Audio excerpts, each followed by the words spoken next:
Assalamu alaikum wa rahmatullah. Donc aujourd'hui je vais parler du mois béni du Ramadan. Alors je voudrais faire un rappel à mes frères et à mes sœurs, et d'ailleurs y compris à moi, car moi-même je ne suis pas un ange, et je voulais aborder certains sujets sur ce terme-là. Alors le mois du Ramadan c'est le mois du Coran, et que le premier verset du Coran est descendu à l'intermédiaire de l'ange Jibril au prophète Mohammed sallallahu alayhi wa sallam. Il faut comprendre que le mois du Ramadan, c'est un mois de réforme et un mois de spiritualité pour s'accrocher à Allah Azza wa Jal et de se réformer après le mois du Ramadan.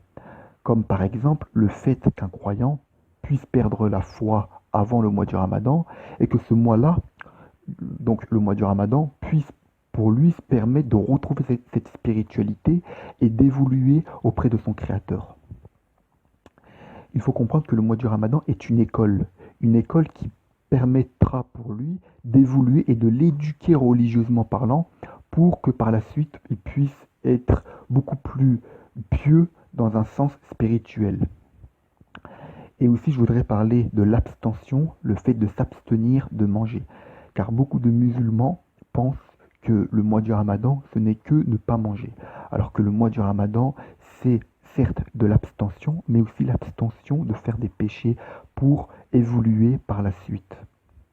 Comme par exemple, quelqu'un qui va faire un péché habituellement, et bien pendant ce mois-là, d'essayer d'oublier ou d'abandonner, entre guillemets, ce péché-là pour qu'il puisse avancer auprès d'Allah Azza wa Jal après le mois du Ramadan et pour qu'il puisse prendre l'habitude pendant 30 jours d'abandonner ce péché habituel. Donc le mois du Ramadan, ce n'est pas une abstention de manger, c'est une spiritualité, une pratique religieuse claire pour s'approcher à Allah Azza wa Jal.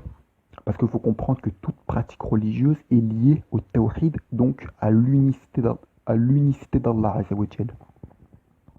Donc c'était un sujet que je voulais faire, un petit rappel à moi et à vous, car malheureusement beaucoup de musulmans et de non-musulmans ne comprennent pas certaines pratiques religieuses et que je pense que la meilleure façon c'est de faire une audio pour expliquer à mes frères et à mes sœurs les principes de ce mois béni.